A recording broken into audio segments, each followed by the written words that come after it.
श्रीमद्वाल्मीकि रामायण अरण्य कांड अध्याय 68 जटायु का प्राण त्याग और श्रीराम द्वारा उनका दाह संस्कार।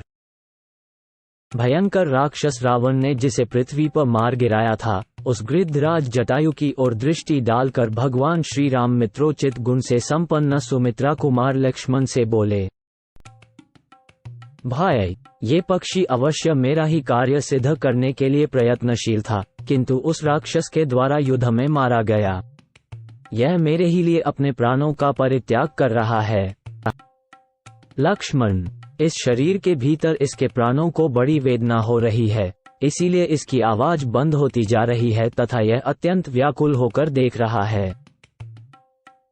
लक्ष्मण से ऐसा कहकर श्री राम उस पक्षी से बोले, जटायो, यदि आप पुनः बोल सकते हो तो आपका भला हो। बताइए, सीता की क्या अवस्था है और आपका वध किस प्रकार हुआ? जिस अपराध को देखकर रावण ने मेरी प्रिय भार्या का अपहरण किया है, वह अपराध क्या है और मैंने उसे कब किया? किस निमित्त को लेकर रावण ने आर्या सीता का हरण किया है? पक्षप्रवर, सीता का चंद्रमा के समान मनोहर मुख कैसा हो गया था तथा उस समय सीता ने क्या क्या बातें कही थी? तात, उस राक्षस का बल पराक्रम तथा रूप कैसा है? वह क्या काम करता है और उसका घर कहाँ है? मैं जो कुछ पूछ रहा हूँ वो सब बताइए। इस तरह अनाथ की भांति विलाप करते हुए श्रीराम की ओर देखकर धर्मात्मा जटायु ने लड़खड़ाती जबान से यूं कहना आरंभ किया, रघुनंदना, दुरात्मा राक्षसराज रावण ने विपुल माया का आश्रय ले आंधी पानी की सृष्टि करके घबराहट की अवस्था में सीता का हरण किया था। तात, जब मैं उससे लड़ता लड़ता थक गया, उस अवस्था में मेरे दोनों पंख काटकर वह निशाचर विदेहनंदिनी सीता को साथ लिए यहाँ से दक्षिण दिशा की ओर गया था। रघुनंदना, अब मेरे प्राणों की गति बंद हो रही है, दृष्टि घूम रही है और समस्त वृक्ष मुझे सुनहरे रंग के दिखाई देते हैं। ऐसा जान पड़ता है कि उन वृक्षों पर खच्चर के केश जमे हुए हैं। रावण सीता को जिस मुहूर्त में ले गया है, उसमें खोया हुआ धन शीघ्र ही उसके स्वामी को मिल जाता है। काकुत्स्थ, वह विन नामक मुहूर्त था, किंतु उस राक्षस को इसका पता नहीं था। जैसे मछली मौत के लिए ही बंसी पकड़ लेती है, उसी प्रकार वह भी सीता को ले जाकर शीघ्र ही नष्ट हो जाएगा। अतः अब तुम जनक नंदिनी के लिए अपने मन में खेद न करो।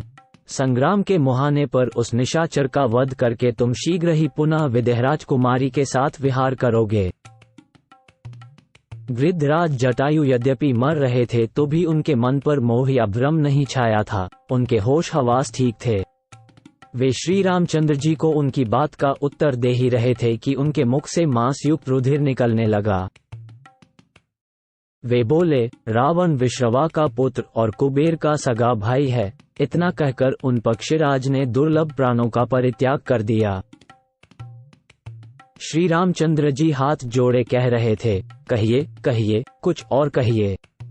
किंतु उस समय गृद्धराज के प्राण उनका शरीर छोड़कर आकाश में चले गए।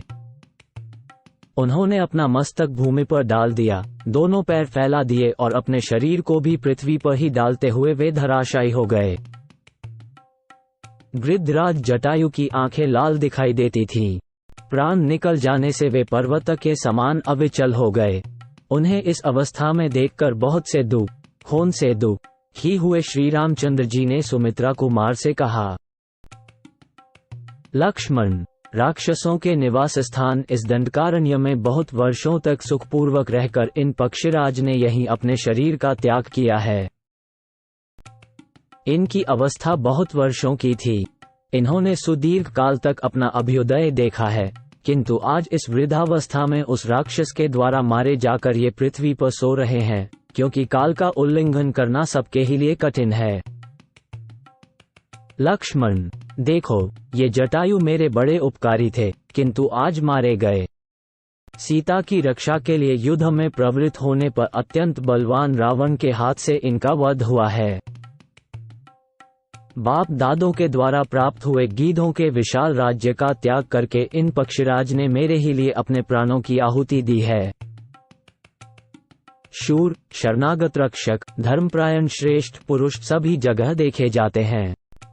पशु पक्षी की योनियों में भी उनका अभाव नहीं है। सौम्य, शत्रुओं को संताप देने वाले लक्ष्मण। इस समय मुझे सीता के हरण का उतना दुख नहीं है जितना कि मेरे लिए प्राण त्याग करने वाले जटायु की मृत्यु से हो रहा है। महायशस्वी श्री महाराजा दशरथ जैसे मेरे माननीय और पूज्य थे, वैसे ही ये पक्षीराज जटायु भी हैं। सुमित्रानंदन, तुम सूखे काष्ठ ले आओ, मैं मथ कर आग निकालूंगा और मेरे लिए मृत्यु को प्राप्त हुए इन गृद्धराज का दाह संस्कार करूंगा। सुमित्रा कुमार, उस भयंकर राक्षस के द्वारा मारे गए इन पक्षीराज को मैं चिता पर चढ़ाऊंगा और इनका दाह संस्कार करूंगा। फिर वे जटायु को संबोधित करके बोले, महान बलशाली गृद्धराज, यज्ञ करने वाले, अग्निहोत्री, युद्ध में पीठ न दिखाने वाले और भूमिदान करने वाले पुरुषों को जिस गति की, जिन उत्तम लोकों की प्राप्ति होती है, मेरी आज्ञा से उन्हीं सर्वोत्तम लोकों में तुम भी जाओ। मेरे द्वारा दाह संस्कार किए जाने पर तुम्हारी सद्गति हो। ऐसा कहकर धर्मात्मा श्री रामचंद्र जी ने दुखित हो पक्षीराज के शरीर को चिता पर रखा और उसमें आग लगाकर अपने बंधु की भांति उनका दाह संस्कार किया। तदनंतर लक्ष्मण सहित पराक्रमी श्री राम वन में जाकर मोटे मोटे महारोही, कंदमूल विशेष काट लाए और उन्हें जटायु के लिए अर्पित करने के उद्देश्य से उन्होंने पृथ्वी पर कुश बिछाए। महायशस्वी श्रीराम ने रोही के गूदे निकालकर उनका पिंड बनाया और उन सुंदर हरित कुशाओं पर जटायु को पिंडदान किया। ब्राह्मण लोग परलोकवासी मनुष्य को स्वर्ग की प्राप्ति कराने के उद्देश्य से जिन पितृ संबंधी मंत्रों का जप आवश्यक बतलाते हैं, उन सब का भगवान श्री राम ने जप किया। तदनंतर उन दोनों राजकुमारों ने गोदावरी नदी के तट पर जाकर उन गृद्धराज के लिए जलांजलि दी। रघुकुल के उन दोनों महापुरुषों ने गोदावरी में नहाकर शास्त्रीय विधि से उन गृद्धराज के लिए उस समय जलांजलि का दान किया। महर्षि तुल्य श्रीराम के द्वारा दाह संस्कार होने के कारण गृद्धराज जटायु को आत्मा का कल्याण करने वाली परम पवित्र गति प्राप्त हुई।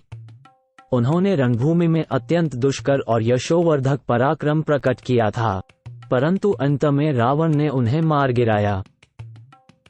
तर्पण करने के पश्चात वे दोनों भाई पक्षीराज जटायु में पितृतुल्य सुस्थिर भाव रखकर सीता की खोज के कार्य में मन लगा देवेश्वर विष्णु और इंद्र की भांति वन में आगे बढ़े।